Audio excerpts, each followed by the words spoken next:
आपको ज्ञात होगा कि कुछ दिन पूर्व थाना पूर्व में एक व्यक्ति काफ़ी निर्मम तरीके से हत्या कर दी गई थी, जिसमें उसके हाथ पैर बांध के उसका गला काट दिया गया था। दिनांक 22 जून को एक घटना घटित हुई थी पूर्व थाना क्षेत्र में, संगम यूनिवर्सिटी के पीछे जो जंगली एरिया है, जहाँ काफ़ी सारे झाड़ जंखाड़ और कीकर इस टाइप की चीज़ें हैं, वहाँ पे घटना कारित की गई थी।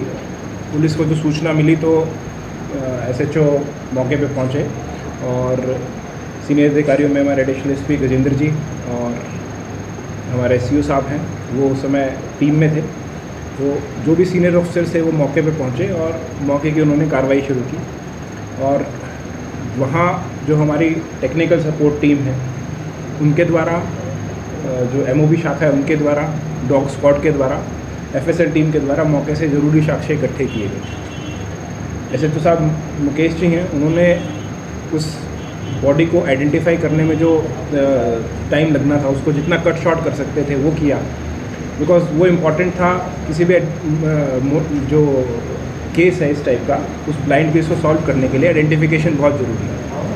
उस टाइम पे आसपास के लोगों से बातचीत करने के बाद भी उसकी आइडेंटिफिकेशन हो नहीं पाई थी, तो इनकी मेहनत से विदिन 3 आवर्स उसको आइडेंटिफाई कर लिया गया। और आइडेंटिफिकेशन के बाद जो भी पॉसिबल सस्पेक्ट्स हो सकते थे या पॉसिबल मोटिव्स हो सकते थे मर्डर के, उसके बारे में गहनता से तलाश शुरू की गई। आइडेंटिफिकेशन से मृतक श्यामलाल होना सामने आया, जो यहाँ एक फैक्ट्री में काम करता था। वो उनके फादर की रिपोर्ट पे मुकदमा दर्ज करके कार्रवाई शुरू की गई और एक स्पेशल टीम बनाई गई कि आइडेंटिफिकेशन करे। आइडेंटिफिकेशन के बाद इस केस को कैसे ओपन आउट किया जा सकता है। तो ये ज़रूरी है कि जो विक्टिम है, विक्टिम की मूवमेंट घटना से पहले और पहले कैसे रही, तो ये इस काम के ऊपर हमने, मतलब इस एंगल के ऊपर हमने काम करना शुरू किया कि विक्टिम की मूवमेंट्स घटना से पहले कैसी थी। तो उनके जो कॉल डिटेल्स हैं उस घटना स्थल की और वहाँ आने के जो रास्ते हैं उन पे अलग अलग टीम्स को भेजा गया कि पॉसिबली इस घटना स्थल पे जैसे 4 रास्ते हैं तो 4 रास्तों से अलग अलग पहुँचा जा सकता। एक जगह पे हमें आइडेंटिफिकेशन हुई कि इस रूट से मुलजिम जो विक्टिम है वो गुजरा है। तो उस रूट पे जाके फिर हमने वहाँ जो टेक्निकल एविडेंसेस है BTS और CCTV की हेल्प से आइडेंटिफिकेशन शुरू की। तो पता लगा कि उसके साथ 2 और आदमी जो है वो लेके उसको एक बाइक पे आए। घटना से समझो आप आधा पौना घंटा पहले इस टाइप से उनकी मूवमेंट दिखाई दी। वो सस्पेक्ट की श्रेणी में आए। उन लोगों के घर पे और उनके आसपास जो भी ठिकाने थे दोस्तों के पास, उनके पास जब हमने उनकी पूछताछ शुरू की तो पता लगा कि वो फ़रार हैं, वो लोग यहाँ पे हैं नहीं। और जो सस्पेक्ट्स चिन्हित हुए थे उन सस्पेक्ट्स के साथ कोई भी ऐसी टेक्निकल एविडेंस जुड़ नहीं रही थी जिससे उनको जल्दी से दस्तयाब किया जा सके। फ़ोन्स उन्होंने स्विच ऑफ कर लिए थे। उनके जो रहने के स्थान थे और दोस्तों के स्थान थे, वहाँ पे जब टीम्स गई, विदिन 24 आवर्स ये एक्टिविटी लगातार चल रही थी। घटना होने के बाद आइडेंटिफिकेशन के तुरंत बाद ये सारा प्रोसेस शुरू हो गया था। CCTV को देखना, BTS और इन सब को आइडेंटिफाई करना। जब उनको डिटेन करने के लिए प्रयास हुआ तो पता लगा कि वो यहाँ से फ़रार हो चुके हैं। उनके जो रिहायशी स्थान है, एक आदमी छबड़ा 12 का रहने वाला है और एक आदमी बिहार का रहने वाला है। तो उनके जब घरों पे हम पहुँचे तब पता लगा कि वो लोग घर से बहुत टाइम से ही फ़रार हैं, परिजनों के संपर्क में नहीं है।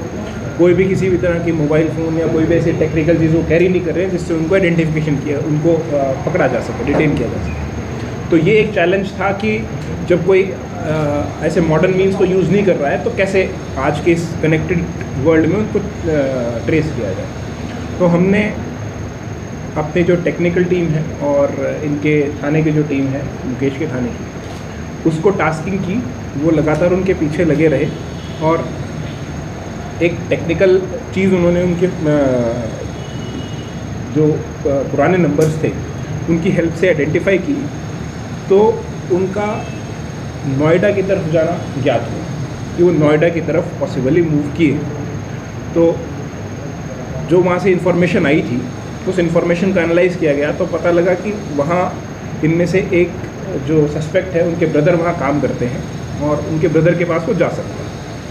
तो फिर ह्यूमन इंटेलिजेंस का काम शुरू हुआ और इस कड़ी को जोड़ते हुए जब हमारी टीम नोएडा पहुंची तो वहाँ से जब इन्वेस्टिगेशन की, लोकल पुलिस की हेल्प ली और जो सस्पेक्ट्स थे उनसे पूछताछ जब करते गए, 1 से 2, 2 से 3 पे, तो ये पता लगा कि वो मुलजिम नोएडा से छोड़ के और बिहार जा चुके।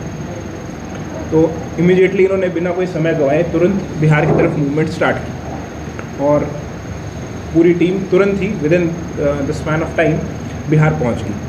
वहाँ जब बिहार में ये लोग वहाँ पे गए तो फिर पता लगा वहाँ पे वही ह्यूमन इंटेलिजेंस की गैदरिंग के कि वो बिहार से छोड़ के भी अनंतपुर आंध्र प्रदेश जा चुके। यहाँ से नोएडा से छोड़ के बिहार में, और बिहार से जब इनको ट्रैक किया गया तो ये अनंतपुर आंध्र प्रदेश इनका जाना सामने आया।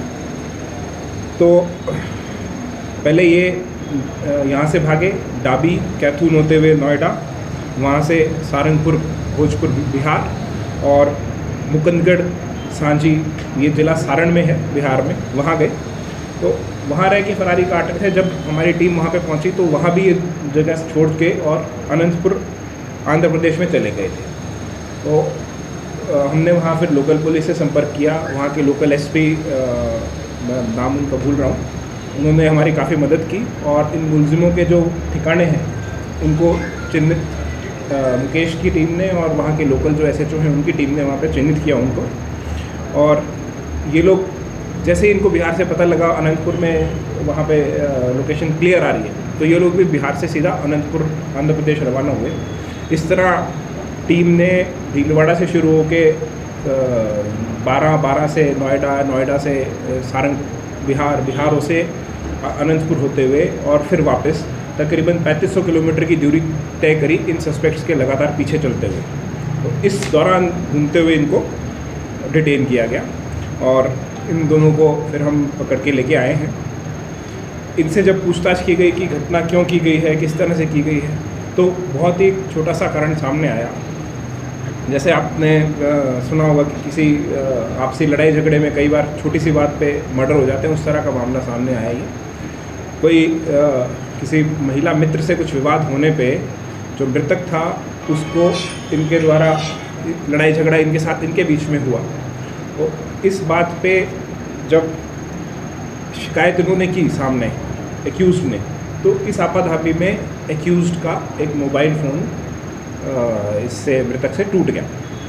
तो उस पैसे की बात को लेके इनके बीच में लड़ाई झगड़ा चल रहा था और इसी लड़ाई झगड़े को करते हुए इन्होंने इसको जिम्मेदार माना, विक्टिम को, मृतक को। और जब इसने पैसे देने से मना कर दिया तो इन्होंने मौका देख के एक दिन इसको धोखे से बुलाया, मोटरसाइकिल पे बिठा के अपने साथ लेके गए और उसी सुनसान जगह में ले जाके हाथ पैर बांध के इसका गला रेत के हत्या कर।